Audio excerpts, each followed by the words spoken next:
up, puppets. It's time for our show. It's time for Bible studies with Mr. Geyser. Otto, you lost your hat again. Here. Yeah, sorry. Put your hat down. There you go. I'm so excited it flies off. It's time for Bible studies with Mr. Geyser, and I'm Miss Shenary, and I'm here to teach y'all a missionary story today, and we're going to be learning about Brother Andrew. We're going to continue our story, and I can't wait for y'all to find out what happens next.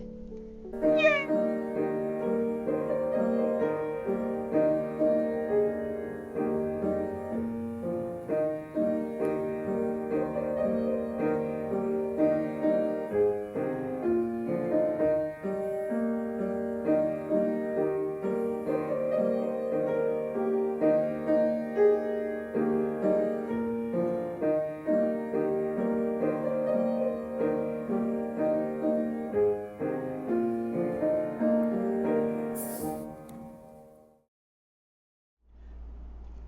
Sergeant Flynn is the leader of men.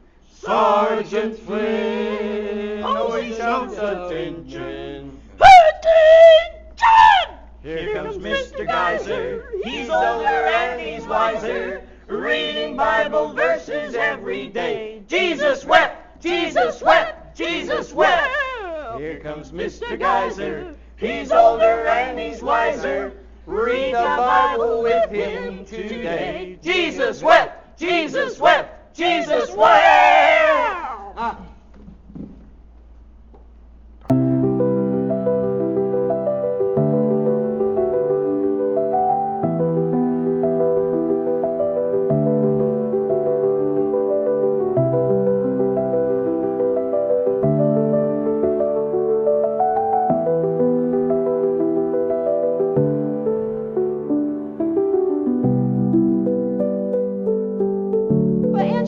To love an adventure, and Andrew felt a little bad about that. He always felt a little bit bad about stealing Ben's money like that, but it didn't change the fact that he was definitely an adventurer.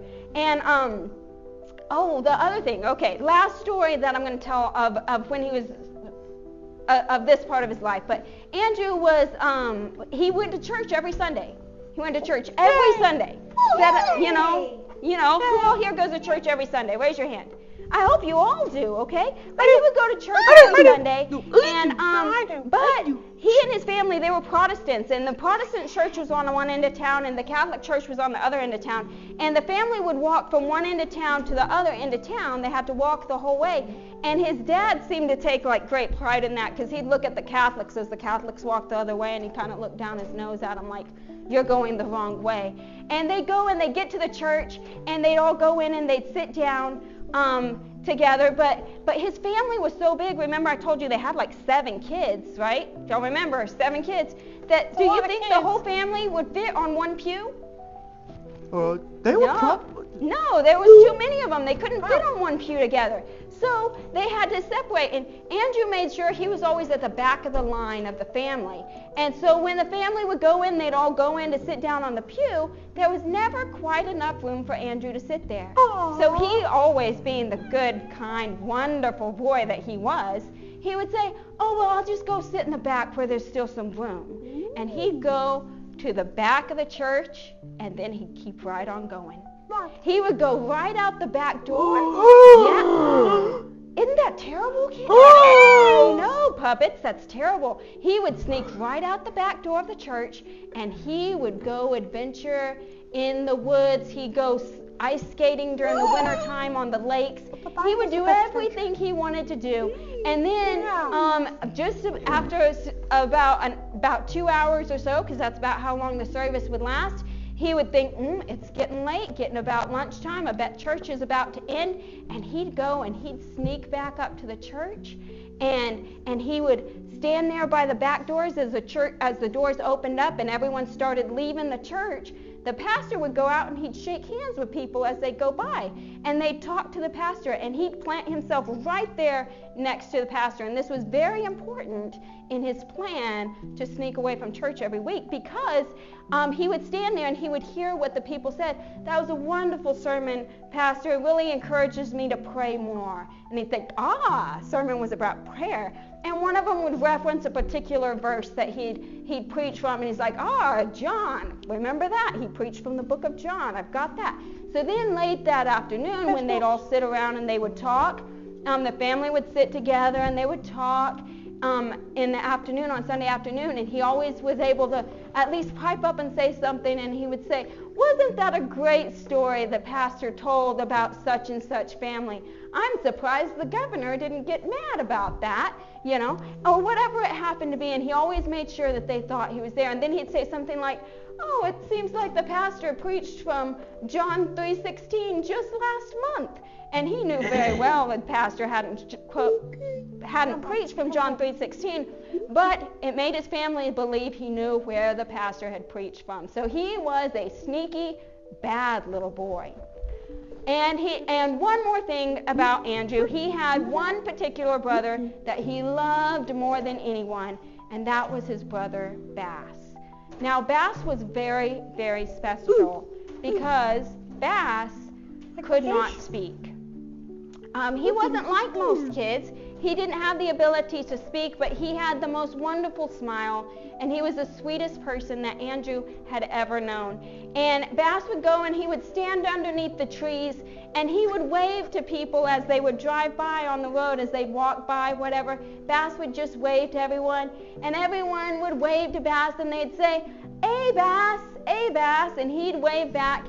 And over time, Bass actually learned to say the phrase, "Hey, Bass," and that's the only thing he was ever able to say, but he could say that, and he was absolutely Andrew's favorite person in the whole world, next to maybe Andrew's mother. He might have loved his mother a little bit more, but not much. And but Bass was absolutely his favorite person in the world.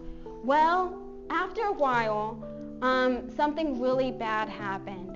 Bass became very, very sick. Oh, no! I know. Oh, no! The doctors came. Now, Jason, are you awake? Oh, I thought you fell asleep, Jason. I was like, how could you fall asleep? This is so exciting. But Bass became very, very sick. And the doctor came and saw him, and the doctor said, well, Bass needs to stay in this room away from everyone else because he has a very contagious disease, and they didn't want anyone else in the family to get it. So they took Bass down from staying up in the loft with the rest of the siblings, and they put Bass into Mom and Dad's bedroom. And Mama and Papa, they slept in the living room on the floor in there. And Bass slept in their room, and Bass just got sicker and sicker. And one day, Andrew decided, if Bass is going to die, I'm going to die too, because he couldn't imagine living without his big brother Bass. So he snuck into the room where Bass was laying there and sick, and he hugged him and he kissed him and he cried all over him, and he went to bed that night and he thought, I'm going to get sick and die too, because the doctors had said Bass isn't going to live another week. And the doctors were right. Within a few days, Bass passed away, and Andrew's heart was broken. But I'm going to give you all a second to mourn Bass, because I cried when I read it. I can't lie, I cried when I read it. Okay, but listen, the good thing is that Bass would have been innocent, and so Bass went to be with Jesus. But Andrew realized that he had been betrayed in that moment. He had been betrayed by God. God had betrayed him twice, he said. And you want to know why he said that? Why? That's a terrible thing to say, isn't it? Yeah. Yeah, that's not terrible. true. But he said, one, because Bass died, and two, because he didn't. So he got mad at God. From a very young age, he was mad at God. Right after that, World War II started. I know. Wow. The Germans invaded Holland, and they took over, and it was bad. But the adventurer in Andrew said, I won't be held back. I'm going to fight these Germans. We're going to take over. And he started fighting back, and he did some crazy things. One of the things he did is he snuck out one night, and he stole their sugar ration that they were allowed to have, and he snuck to where the headquarters was, the German headquarters, and he opened the gas tank to the Germans' their trucks that were there, and he opened one of the gas tanks and he poured the sugar inside the gas, and actually ended up ruining the engine and destroyed that truck. And everyone was like, what happened to this truck? And Andrew knew, and he was pretty proud of himself. He can't lie. He was pretty proud of himself. But and the next thing he did is he snuck away to the next village over, and he bought some firecrackers. And he got back, and so in the middle of the night he would get out, and he would sneak out during the middle of the night, what's not firecrackers? They are firecrackers. Listen, this is great, guys. Hang on. They taste You're gonna love good. this. It's like gunpowder that makes them so crunchy. What do firecrackers do? They explode. They explode. Boom!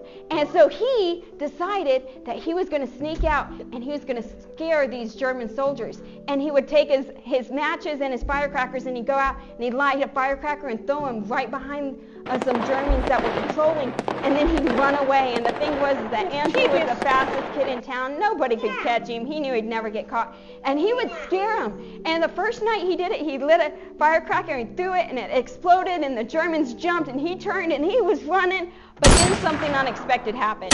He heard another boom sound that didn't come from his firecrackers. And that was the guns the Germans were shooting at him.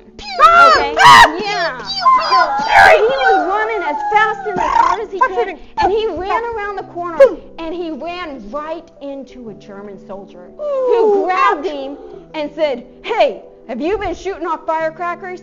And he was scared. He could feel the sweat just pouring down his face. He's like, "No, sir, not me, not me." And he's like, "I'm going to search you." Well, Andrew immediately was like, if they search me, they're going to see the firecrackers, because in one hand he had matches and in the other hand he had firecrackers. So he grabbed his coat. Whoa!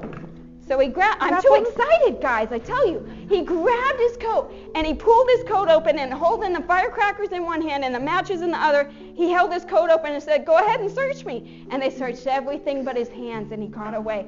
That's genius! That was a close one, wasn't it?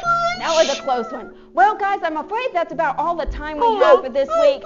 But as World War II continued, we're about to have to wrap up, but as World War II continued, things got really bad. Soon the fun and adventure went right out of it, because they began to run out of food.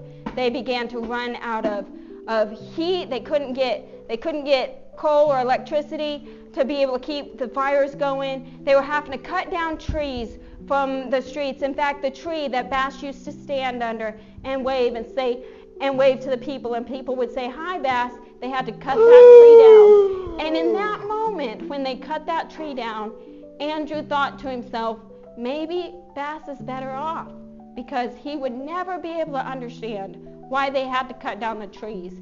He would have never been able to understand why his tummy always hurt from being hungry. God had protected Bass in his own way. And God had a plan for Andrew too, even though at this time Andrew still didn't understand it. But next week we're going to talk about God's plan for Andrew and how God continues to work in Andrew's life. Excuse me, Miss Shenary. Yes, what's your question, David? What's his name? Andrew? Did Andrew eat pollen? Did he eat pollen? In Holland? Pollen in Holland. That's not how that works. I gotta admit, Davey, that's pretty funny, but no, he did not. That's He pretty ate many things during the war to keep himself alive, including the bottoms of tulips. You can cut them up and make them almost like a potato, and he ate that, but I don't think he ate much pollen in Holland. Bye, kids, and I'll see y'all next week. Bye.